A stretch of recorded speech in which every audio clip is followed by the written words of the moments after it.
Hello friends, வணக்கம். இன்றைக்கி நம்ம ஒரு சூப்பரான வில்லேஜ் விலாக் தான் பார்க்க போகிறோம். உங்களை வந்து எங்கள் தோப்பு கூட்டு போகிறேன். இது ஃபுல்லாக முந்திரி தோப்பு தான்.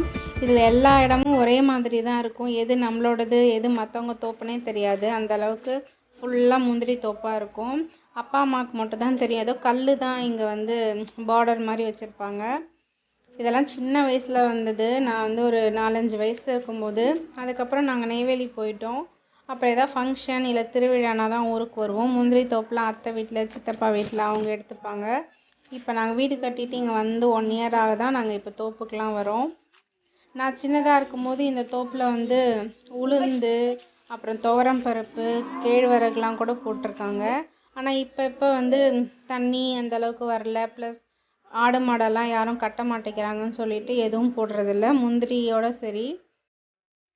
எங்கள் மரத்தில் வந்து நல்லா மாங்காய் வந்து ஃப்ரெஷ்ஷாக காய்ச்சிருந்துச்சு. தக்ஷனுக்கு அப்பா பறித்து கொடுத்தாரு, சாப்பிட்டுட்டு இருந்தான். எங்கள் கிராமத்தில் பார்த்திங்கன்னா எல்லாருக்கிட்டேயும் ஆடு மாடு எல்லாமே இருக்கும். ஸோ அம்மாவும் ஆசைப்பட்டு ஒரு 3 ஆடு வாங்கியிருக்காங்க. ஈவினிங்கில் போர் அடிக்குது, எல்லோரும் வச்சுருக்காங்க அப்படின்னு சொல்லிட்டு அவங்களும் வாங்கிட்டுருக்காங்க. டெய்லியும் ஈவினிங்கில் ஒரு 5 மணிக்குலேருந்து 6 மணிக்கு இங்கே கூட்டு வந்துட்டு போவாங்க. டெய்லியும் நம்மளும் கொல்லிக்கு வந்த மாதிரியும் இருக்கும், ஆடு மேய்ஞ்ச மாதிரியும் இருக்கும்னு சொல்லிட்டு அவங்க அடம் பண்ணி வாங்கிக்கிட்டது தான்.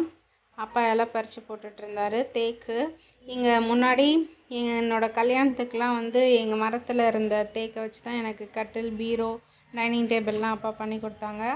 இப்போ அந்த அளவுக்கு இல்லை. என் தங்கச்சிக்கு வந்து வெளியில் தான் வாங்கினோம். ஃபுல் மரமும் எனக்கு பண்ணும்போதே காலி ஆயிடுச்சு. இப்போ எல்லாமே சின்னதாக இருக்கறனால அந்த அளவுக்கு பத்தாது.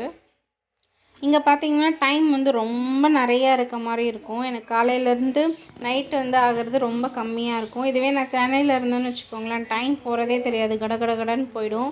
மேபி இங்கே நிறைய மொபைல் யூஸ் பண்ண மாட்டேன்றதுனாலையான்னு தெரியல. ஆனால் வில்லேஜ் வந்தால் எனக்கு ரொம்ப டைம் நிறைய இருக்க மாதிரி இருக்கும். ஆக்சுவலாக அவனுக்கு என்ன பண்ணுறதுன்னே தெரியல. எதையோ பறித்து தலையில் போட்டு ஜாலியாக விளையாண்டுக்கிட்டு இருந்தான். அவனுக்கு இங்கே வந்தால் ரொம்ப பிடிக்கும் இந்த மாதிரி நேச்சரோட விளையாடுறதுக்கு. இப்போ அந்த பலாக்கா வந்து ஒன்று வெடிச்சிருந்துச்சு, அதனால் அதை பறிச்சுட்டு அப்பா வீட்டுக்கு போயிட்டுருக்காரு. எங்கள் வீட்டு பக்கத்துலேயே பார்த்திங்கன்னா ஒரு கோவில் இருக்கும், முனீஸ்வரன் கோயில். இது இப்போ தான் ரீசெண்டாக வந்து கும்பாபிஷேகம் பண்ணாங்க. இந்த பெரிய ஆலமரம், எந்த ஊருக்கு போகிறவங்களா இருந்தாலும் கொஞ்ச நேரம் இந்த நிழலில் உட்காந்துட்டு தான் போவாங்க. ரொம்ப பெரிய ஆலமரம், ரொம்ப வருஷமாக இருக்குது. இது எங்கள் வீட்டுக்கு பக்கத்து வீடு. இப்போ வீடு கட்டிகிட்ருக்காங்க. இங்கே மோஸ்ட்லி எல்லாருமே முந்திரி விரவு தான் யூஸ் பண்ணுவாங்க சமைக்கிறதுக்கு. ஏன்னா முந்திரி இருக்குல்ல, யாருமே கேஸ் அதிகமாக யூஸ் பண்ண மாட்டாங்க. ஒருத்தவங்களுக்கு ஒரு கேஸ் 6 மாதம் 7 மாதம்லாம் வரும். நைட்டில் வந்து தோசை ஊற்ற, பால் காய்ச்சி அப்படி தான் யூஸ் பண்ணிப்பாங்க. சமையலெல்லாம் விறகு அடுப்பில் தான் செய்வாங்க. இப்போ அம்மாவும் கொஞ்சம் விறகுல தான் செய்ய ஆரம்பிச்சிருக்காங்க. இது எங்கள் வீட்டுக்கு வந்தாச்சு. எங்கள் வீட்டு தோட்டம் பின்னாடி இருக்கிறது. அந்த ஓட்டு வீடு தான் எங்கள் பழைய வீடு. சப்போட்டா மரம், பப்பாளி மரம், கொய்யா இதெல்லாம் பின்னாடி இருக்குது. இது வீட்டோட முன்னாடி.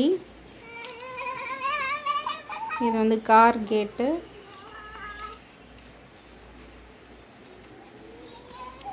இப்படி ஒரு ஸ்டெப்ஸ், அது வந்து மெயின் கேட்டு. வீடு கட்டி 1 இயர் தான் ஆகுது. இன்னும் வெயிட்டுக்கு பெயிண்ட் பண்ணல. நாங்கள் தோப்புலேருந்து எடுத்துகிட்டு வந்த பலாக்காயை வந்து அப்பா கட் பண்ணிகிட்டு இருந்தார். இதில் ஒரு முன்னாடியெல்லாம் அந்த காலத்தில் சாப்பாடெலாம் அதிகமாக இருக்காதான், தெனை அரிசி அந்த மாதிரி டைமில் இந்த பலாக்காய் ஆக்கி தான் சாப்பிடுவாங்களாம் எங்கள் தாத்தா பாட்டி. அப்பாவும் சொல்லியிருக்காங்க. அதுக்கு பலாக்காய் இந்த மாதிரி கட் பண்ணிவிட்டு கொட்டையை ஃபஸ்ட்டு வேக வச்சிடணும். நம்ம பலாசொலையும் நல்லா வாஷ் பண்ணிவிட்டு, இப்போ பலாக்கொட்டை ஃபஸ்ட்டு வேக லேட் ஆகுன்றதுனால அதை ஃபஸ்ட்டு போட்டு வேக வச்சுக்கணும். ஒரு 10-15 நிமிஷத்தில் பலாக்கொட்டை வெந்துடும். அதுக்கப்புறமா நம்ம வாஷ் பண்ணி வச்ச பலாசொலையை அதில் போட்டு ஒரு கொதி வந்தாலே போதும். அதுக்குள்ளே நல்லா இது வெந்துடும். ஃபில்ட்ரு பண்ணிக்கலாம். அதோ பாருங்கள், நல்லா வெந்துருச்சு. இப்போ வந்து இந்த பலாசொலையை போட்டுட்டு வேக வச்சுட்டு நம்ம ஆஃப் பண்ணிடலாம்.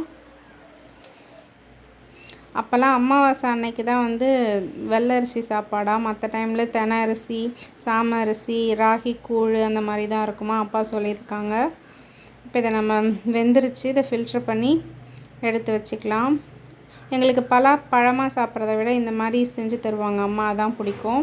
ஒரு கடாயில் எண்ணெய் சேர்த்துட்டு வடகம் தாளிச்சிட்டு கருவேப்பிலையும் சேர்த்துட்டு இதுக்கு தேவையான அளவுக்கு வீட்டில் அரைச்சி வச்சுருப்போம்ல அந்த மிளகாத்தூள் சேர்த்துட்டு அடுப்பு வந்து சிம்மில் வச்சுருங்க. இப்போ நம்ம வேக வச்ச பலாசொலை, பலாக்கொட்டை இதில் போட்டு நல்லா எல்லா பக்கமும் கிளறி விட்டால் நம்மளோட பலாக்காய் வந்து ரெடி ஆயிடுச்சு. அந்த காலத்துலலாம் இதை சாப்பாடாக கூட சாப்பிட்ருக்கேன் அப்படின்னு சொல்லியிருக்காங்க தாத்தா பாட்டிலாம். இந்த வில்லேஜ் vlog உங்களுக்கு பிடிச்சிருந்துச்சுன்னா லைக் பண்ணுங்கள், உங்கள் ஃப்ரெண்ட்ஸ் அண்ட் ஃபேமிலிக்கு ஷேர் பண்ணுங்கள். தேங்க்யூ.